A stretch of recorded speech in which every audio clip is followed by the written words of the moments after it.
played for many, many decades to come.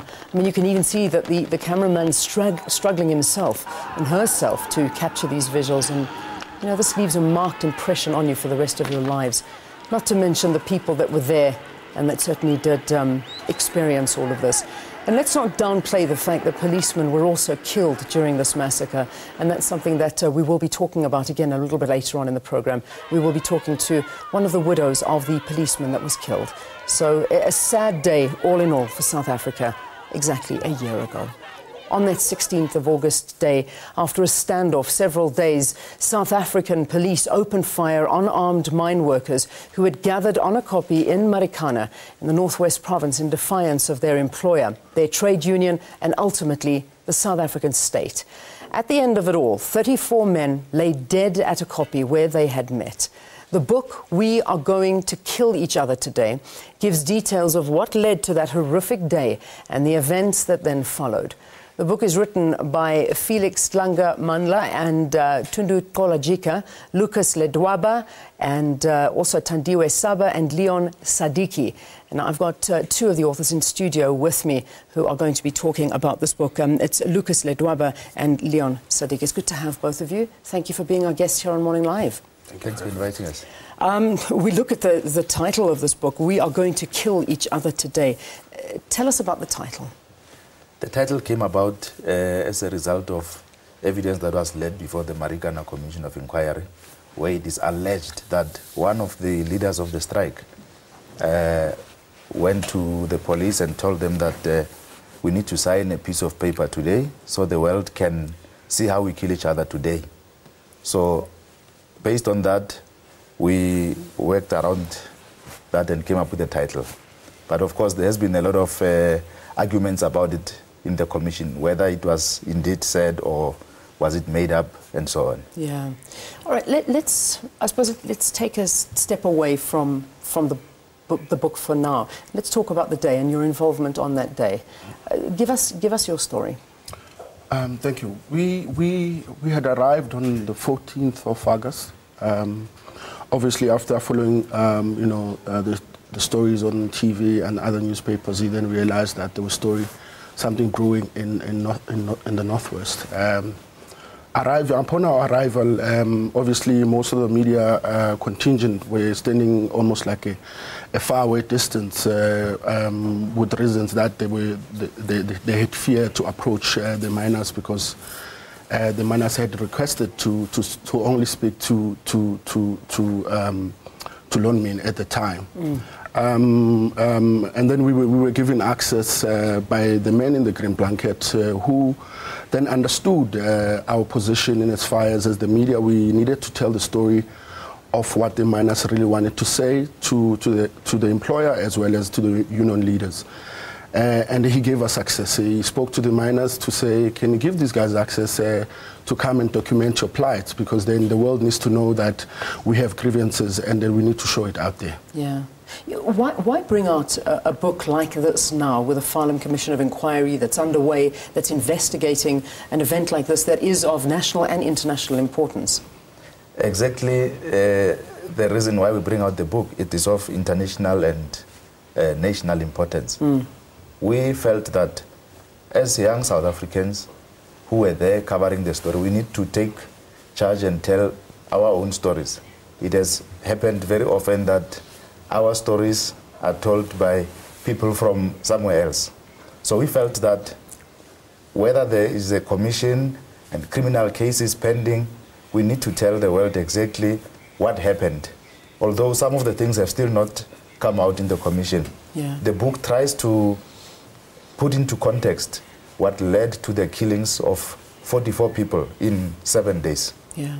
Let's look at the cover of the book now. And the man in the green blanket. Now, this is, if we can put the cover up on the screen, please, so that I think everybody at home knows who we're talking about. Give us background of this man and the story around him.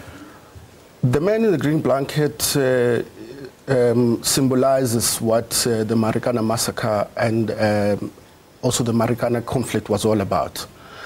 If you go into the book, you'll then realize that we had decided that we're going to visit families of the miners who had died.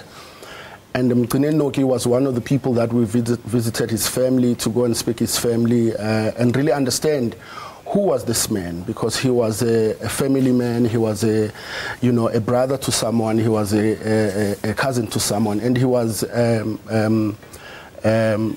trying to assist the family.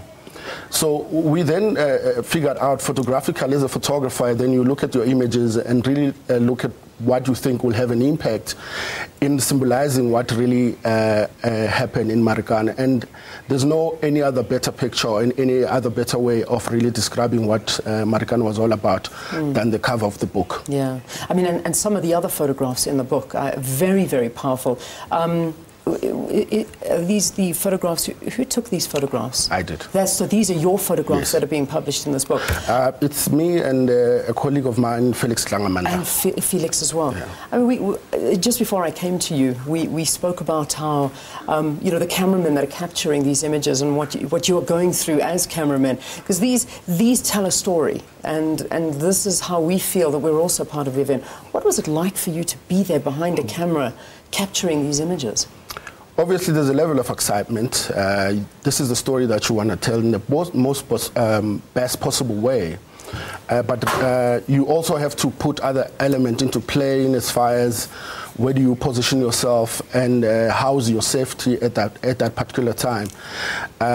For me, it then became a very close personal story at the time, because the visuals that I was getting really needed to tell a story that will definitely convey a message out there to say there's a challenge in the Northwest, and the leaders need to take charge and come with some sort of conclusion in the situation at the time. Mm-hmm. So there were challenges, but you try and do your job as possible as you can. Lucas, in the book, there's a quote here that goes and says, "We are ending this today. Don't ask me how, but today we are ending this." This was one of the chilling statements given on that fateful day by a police official. You were one of the journalists present. Hearing something like this, what did it mean to you? Did you foresee this tragedy happening, or did you think, okay, well, maybe they'll just continue to use water and rubber bullets and it'll all be fine? But did you ever see this coming? There were indications that there was going to be a level of violence, but we never expected something of this magnitude to happen. But in the book, we tried to also detail how one of the union leaders was betrayed by the police, because he had initiated ways of trying to end this strike peacefully, to try and get people to disperse peacefully. He had been in agreement with the police that on the 16th of August at 9 o'clock, they will escort him to go and address the workers, which didn't happen because earlier the police had already made that decision that they were going to move in and use force to disperse the strikers. Yeah. The book, you speak to family members. You also look back at some of the miners and their lives, how they grew up, their past, their history. Why was this important to put into the book? I think it was very important, as I said, that these people were not just a crowd of miners. These people were family members, these people were fathers, these people were brothers. And I think the most people that will suffer out of the massacre would be the people who are left behind. Because most families now, these guys were the only people who were breadwinners in their families.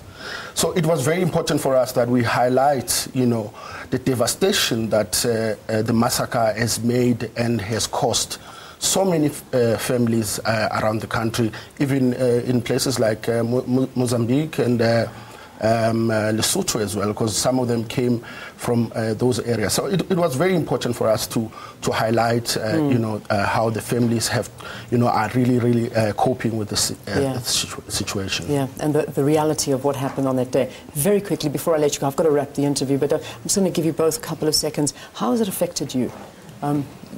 What has it done to you guys? When you're covering the strike, you just saw people who were statistics in a way. But when you eventually got to meet their families, that's when you started to realize that these were people who were looking for the same things that all of us want: a good education for their children, a good life for their families. So it has been quite an emotional journey covering the Marikana strike. Yeah. But in a way, through the book, we are trying to share that pain, those emotions with the rest of the world. Leon, you feel the same? Definitely. All right, guys, let's leave it there. Leon Sadiki is the co-author of this book, as well as Lucas Ledwaba. The book is in bookstores around the country? Yes. All right, just been released. The book is launched tomorrow? It's launching tomorrow. Tonight. Tonight. Sorry, yeah. Launches tonight, and it'll be around the country if you'd like to get a copy. Let's get a